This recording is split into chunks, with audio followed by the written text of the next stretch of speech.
नमस्कार, मैं हूं आपके साथ मुबश्शरा। स्वागत है आप सभी का आमने सामने न्यूज में। रायबरेली के वार्ड नंबर 14 से अपनी किस्मत आजमा रहे सीधे और सरल स्वभाव के एडवोकेट नीरज कुमार पांडे पहली बार चुनाव में उतरे, जिस पर उनका कहना है कि वार्ड का बुरा हाल देखकर ही उनको यहां के निवासियों ने सभासद बनने के लिए चुनाव में उतारा है। हमारे संवाददाता बरखा सिंह ने उनसे खास बातचीत की। देखिए उस बातचीत के कुछ अंश। नमस्कार, मैं हूं बरखा सिंह। आप देख रहे हैं आमने सामने न्यूज के खास प्रोग्राम शहर की संसद। आज हम मौजूद हैं रायबरेली के वार्ड नंबर 14 में, जहां पर हमारे साथ सभासद प्रत्याशी नीरज कुमार पांडे जी हैं। नीरज जी, आपका हमारे चैनल में स्वागत है। बहुत बहुत धन्यवाद मैम। नीरज जी, बताइए कि आप चुनाव में उतरने जा रहे हैं, आपने क्या रूपरेखा तैयार की है? मैम, कोई रूपरेखा नहीं थी, ये तो व्यक्तिगत लोगों का चुनाव है। और हमने जो है, हम लोग अपने पूरे वार्ड में, चूंकि हम लोग यहाँ परमानेंट निवासी हैं, तो वार्ड की समस्याओं को हम लोगों ने कई बार अपने जिस स्तर से हो सकता था उस स्तर से हमने अपने मतलब वर्तमान सभासद महोदय से, लेकिन फिलहाल पूरे समय में कोई सार्थक उनसे जो है हमको नहीं मिला। फिर हम लोगों ने आपस में ही अपना विचार विमर्श करके और फिर सर्वसम्मति से ये कहा गया कि चूंकि अब वार्ड में काम तो हो नहीं रहा है, तो कम से कम सर्वसम्मति से एक आदमी खड़ा हो जाए कोई, उससे कम से कम अपने वार्ड में जो भी विकास के कार्य हैं, नाली, खड़ंजा, गरीबों को कॉलोनी, जो भी है, उन सारी चीज़ों को हम लोग सुचारू रूप से, जो गरीब जनता जिसको आवश्यकता है, जिसको जिस चीज़ की आवश्यकता है, उन चीज़ों की आवश्यकताओं की हम पूर्ति कर सकें। आपने चुनाव में कब से कदम रखा है सर? मैं पेशे से अधिवक्ता था। मैं भी इसी वार्ड का निवासी था। सुकून से अपने घर से अपने मतलब न्यायालय जाता था, अपना कार्य करता था। लेकिन काफ़ी चीज़ों को देखने के बाद, समझने के बाद, जब जनता की तरफ से किसी नेता के लिए जब पूरी तरीके से उसको बिल्कुल डिनाई कर देती है जनता, तो उस पर सारी चीज़ें होने के बाद फिर वार्ड में हम लोग शाम को बैठते थे, तो अपना जो भी अपना निराकरण होता, निष्कर्ष होता था, उसका कंक्लूजन ये निकल के आया कि अब इनकी जो है, इनका तो मतलब जो भी होना है वो तो होना है, तो लेकिन कोई एक नया प्रत्याशी जो है वो आए और इस वार्ड में जो है अब वो नए सिरे से अपना कार्य करे। चूँकि इससे पहले पूर्व में जो है क्या कहते हैं, 3 पंचवर्षीय योजना जो एक प्रत्याशी हैं कमरुद्दीन जी, उनका है, और दो पंचवर्षीय योजना हमारे वर्तमान सभासद महोदय जी ने भी निकाला है। और चूंकि बड़ा मोहल्ला है, तो एक साइड में अगर काम होता है और एक साइड में अगर काम नहीं होता है, तो फिर एक नकारात्मक टेंडेंसी लोगों में बनती है। तो बस उसी टेंडेंसी की वजह से मुझे जरूरत आन पड़ी और जनता की मांग थी। उसी जनता की मांग को मैं अपने से उधार करते हुए मैंने कहा चलो कि जनता के लिए कुछ कर लिया जाए, बाकी जो जनता स्वीकारेगी उसको हम भी स्वीकारेंगे। आपको क्या लगता है जो मौजूदा सभासद है, आप उनसे बेहतरीन अच्छे कार्य कर सकते हैं? मैं मौजूदा सभासद के बारे में कोई टिप्पणी ना करके, मैं व्यक्तिगत अपने स्तर पे मैं जो मुझसे समाज के लिए और जो हमारे अपने मोहल्ले के लिए जो जरूरतें हैं, जिन जरूरतों को मैंने वर्तमान में और आने वाले पिछले 5-10 सालों से, क्योंकि हम स्वयं उसके भुक्तभोगी हैं, उन समस्याओं से हम 2-4 स्वयं हो रहे हैं, तो इसलिए मुझे कहने की जरूरत नहीं है। अब मैं कुछ नहीं कहूँगा, जो कहेगी जनता कहेगी, क्योंकि ये चुनाव मेरा नहीं है, ये चुनाव वार्ड नंबर 14 की पूरी जनता, वो जो निर्णय देगी वो निर्णय है। हाँ, लेकिन उसी जनता में मैं भी था, सारी समस्याओं से मैं भी पीड़ित था, और मैं अपनी उसी समस्याओं को लेकर के मैं इस चुनाव में आया हुआ हूँ। और यही मुख्य मुद्दा है आपका? मेरा किसी से कोई विरोध नहीं है, मेरा सिर्फ है कि मुझे विकास चाहिए, जो मेरी मूलभूत आवश्यकताएं हैं, जो एक सभासद कर सकता है, जो एक सभासद प्रत्याशी जो उसके हाथ में है, जो वो कर सकता है, वो तो उसको करना ही चाहिए।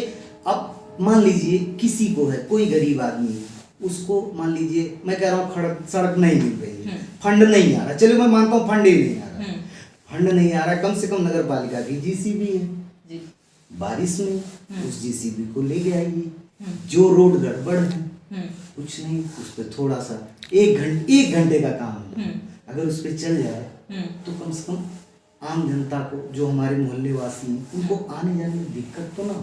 हम आपके क्षेत्र में आए तो देखा कि रोड इतने खराब है, बिल्कुल गड्ढे पड़े हुए हैं। मुझे तो लगता है बरसात में यहाँ की स्थिति बहुत ही दयनीय होती होगी। अब मैम देखिए, बात तो मैंने क्या कहा, मैं खुद उसका भुक्तभोगी हूँ, उसमें कोई दूसरे की मैं बात ही नहीं कर रहा हूँ, मैं स्वयं भुक्तभोगी हूँ। तो मेरे कहने का मतलब ये है कि अगर मान लीजिए कोई फंड नहीं है, नहीं मिल रहा है, मैं मानता हूँ चलो नहीं मिल रहा है, लेकिन कम से कम जो सुविधाएं हैं उन सुविधाओं में हम किस तरीके से मतलब बहुत अच्छा कर सकते हैं। जो सुविधाएं हैं, जैसे नगर पालिका की जीसीबी चलती रहती है, ये क्या कहते हैं, अभी सीवर लाइन वाला काम चल रहा है, सीवर लाइन वाले काम में ये लोग पूरा अपना इनका पूरा अपना सेटअप है, जलकल विभाग है। तो जब एक वार्ड के जब आप प्रतिनिधि होते हैं, जब आपको जिम्मेदारी दी जाती है, तो जनता की जिम्मेदारी आपको मिली है। आपको स्वयं आप उसको अगर जिस तरीके से अगर उसको आप राजशाही समझे, तो राजशाही तो वर्तमान में है नहीं, लोकतंत्र चल रहा है। तो लोकतंत्र के हिसाब से उस राजशाही को तुलनात्मक वो बहुत घृणित राजनीति है, उससे मैं सरोकार नहीं करूँ। मेरा सिर्फ इतना कहना है कि जो चीजें हैं जितनी हैं उसमें अच्छा से अच्छा हम क्या कर सकते हैं। क्या और भी वार्ड हैं और भी सभासद हैं, उन लोगों को ऐसे सभासद आपको पता भी होगा, आप भी घूम गई हैं, ऐसे सभासद हैं कि उनको वो चुनाव में वो प्रचार करते ही नहीं है, उनको इसकी आवश्यकता ही नहीं, उन्होंने समाज में सेवा कर रखा है। वो ऑलरेडी 5 साल जो है अपनी जनता के बीच में रहे होते हैं, उनको इस 15 दिन मेहनत करने की आवश्यकता नहीं होती। तो मेरा मानना ये है कि प्रयास वो किया जाए कि जिसको कि 15 दिन की आवश्यकता ना हो, 5 साल हम ऐसा बना के रखें कि इस 15 दिन में जो नया चेहरा आए उसको जनता से पूर्णतया हाथ जोड़ करके जनता से ये कहा जाए कि भैया हम नहीं, भैया चूंकि हमारे भैया सभासद भैया एक फोन पर हमारा सब काम होते हैं, या जो भी जिस प्रकार से वो पूर्णतः हमारे सहयोग में। लेकिन यहाँ तो हम लोग 5-5 साल रिफ्यूजी की तरह काटे, जैसे होता नहीं कि देश निकाला टाइप। मतलब हम ये समझ रहे हैं कि हमको ये महसूस हुआ कि ये जो एक पहलवान रहा हुआ कि रोड गई हुई है, इसके इधर गजोधरपुर तक हम लोग जैसे मतलब इस वार्ड के सदस्य ही नहीं है, इस जिले के सदस्य नहीं है, इतनी। तो आपने कोई कंप्लेन नहीं किया? मैं कंप्लेन जो भी था वर्तमान में हम भी जो जिस लायक थे हमने उस लायक अपनी व्यवस्थाएं बातें रखी होंगी। लेकिन अब एक चीज समझिए ना, जो जिसकी रिस्पॉन्सिबिलिटी है, अगर वो अपनी रिस्पॉन्सिबिलिटी ईमानदारी से नहीं निभाएगा जी, तो कोई एक व्यक्ति क्या कर सकता है। जो काम समूह का है, वो काम समूह कर सकता है, एक व्यक्ति नहीं कर सकता। जैसे कहावत कही गई है, क्या एक अकेला चना बाहर थोड़े फोड़ सकता है। तो हाँ, लेकिन एक चीज है, वो आवाज बन के, वो पूरे वार्ड की आवाज बन के, पूरे समाज की आवाज बन के आवाज उठाए, उस पे समाज की जब स्वीकृति होने के बाद राजनीति की एक नई दिशा और दशा परिवर्तित हो, तब जाके समाज में कुछ कार्य। यदि आप सभासद बनते हैं तो कहीं आप भी लोगों और सभासद की तरह अपना सिर्फ स्वयं का विकास तो नहीं करेंगे कि जनता के बारे में भी सोचेंगे? मैम, ये मेरा ऑफिशियल आपके जो भी न्यूज है, जो भी आमने सामने न्यूज पर मैं ये रिकॉर्डेड बयान है मेरा कि मैं तो ये कहता हूँ ना कि इस 5 साल हमको दे दो, हम अपना मोहल्ला सही कर लूँ, उसके बाद भैया जे का चुनो, हमको कोई आपत्ति नहीं। हमको केवल जिस पीड़ा से मैं जो बीमारी में जो है उस बीमारी का इलाज मेरा हो जाए, मुझे हाँ, अगर उसके बाद कहेगी तो करूंगा, जनता नहीं कहेगी। मैं तो ये आपके मतलब बाकायदा मैं आपके आमने सामने न्यूज पे मैं बोल रहा हूँ, रिकॉर्डेड बयान है कि अगर जनता मुझे कहेगी कि आपने कार्य नहीं किया पंडित जी, तो आप स्वयं त्याग देंगे। तो पंडित जी उस विचारधारा के व्यक्ति हैं कि लो भैया, जिसको आप बनाओ मुझे स्वीकार। और मैं अभी भी कहता हूँ कि भैया हो, समझो तो करो। मेरे अंदर कोई हूर नहीं है, मेरे अंदर कोई क्या कहते हैं हीरा मैं नहीं हूँ। हाँ, ये जरूर है कि इच्छा जरूर एक है कि समाज के लिए कुछ कर गुजरे, क्योंकि समाज के लिए करने वालों की वर्तमान राजनीति में बहुत कमी है। यहाँ अब तो राजनीति को एक पैसे की तरह इस्तेमाल किया जा रहा है, वो एक धंधा बिजनेस हो गया है। जैसे जो भी अपना आदि बिजनेस थे, आज की डेट में लोगों की विचारधारा ये भी एक बिजनेस है, इसको खानदानी बनाओ, व्यापार में कहीं डिस्टर्ब ना हो। लेकिन ऐसा हमारी तो आप क्या कहते हैं पारिवारिक पृष्ठभूमि देखिए। मेरे पिता एक पुलिस विभाग में कर्मचारी हैं, मेरा भाई अपना छोटा मोटा काम करता है, मैं खुद पैसे से अधिवक्ता हूँ, तो मेरा दूर दूर तक कोई राजनीतिक के परिप्रेक्ष्य जो है नहीं, जिससे कि मेरा ऐसा कोई विचार हो। हाँ, एक चीज है, मन में कुछ कार्य करने की अभिलाषा हुई समाज के लिए, तो इसलिए मैंने कहा कि चलो अब की देखते हैं। जनता जानना चाहती है कि आप कितने क्वालिफाइड हैं, क्या क्या आपने पढ़ाई में क्या क्या कर रखा है आपने? मैं कोई बहुत बड़ा क्वालिफाई थोड़े हूँ, सीधा सा जो है इंटर पास किया, बीए किया, एलएलबी करके। हाँ, एलएलबी भी मैंने इसलिए किया कि मेरा मानना था कि एलएलबी करने के बाद कम से कम मेरे पास वो एक पावर रहेगी कि अगर किसी गरीब किसी गरीब की, वैसे चूंकि मैं तो न्यायालय में जाता रहता हूँ, देखता रहता हूँ, वहाँ की स्थिति है, छोटा सा काम हुआ 50,000, 1 लाख जी, 25 आदमी के पास नहीं है, मैंने वो क्या करे। तो मेरी वकालत का भी यही ध्येय है। मतलब आप समाज के लिए उतरे हैं। मेरा मानना है कि अपने लिए तो सब जीते हैं जी, जरा समाज के लिए जी के देखो। आपकी धारणा बहुत अच्छी है। अब जैसी माता रानी की इच्छा, बाकी मेरी दिली इच्छा यही है कि थोड़ा सा समाज के लिए जी के देखो, बड़ा आनंद मिलता है जी। मानसिक टेंशन बिल्कुल नहीं रहती, सुकून से नींद आती है, सुबह उठ के जो सामने आया उसको अपना धर्म समझ के कार्य करें। आपका विकास के क्षेत्र में सबसे पहला कदम क्या होगा?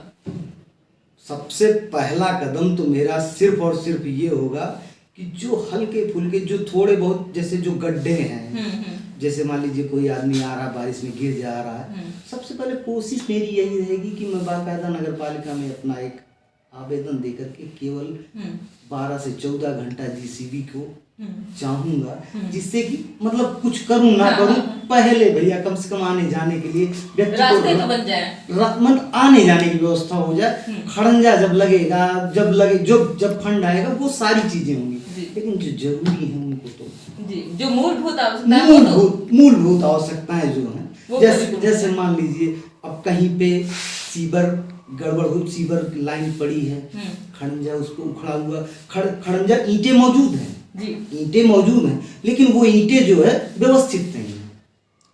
तो अब ये उसी में अगर मान लीजिए थोड़ा सा पानी गिर गया, तो आने वाले को तो कम से कम उन बेसिक चीजों को, थोड़ा सा बेसिक चीजों को व्यवस्थित ढंग से किया जाए। जरूरी ये नहीं है कि हमारे पास फंड आएगा तभी हम काम करेंगे, क्योंकि यहाँ पे हम एक सामाजिक परिवार की तरह हम लोग, और परिवार में अगर क्या पैसा नहीं होगा तो क्या भूखे मरेंगे? जी बिल्कुल नहीं। अरे भाई, 4 आदमी के पास पैसा है, 1 आदमी के पास नहीं है, तो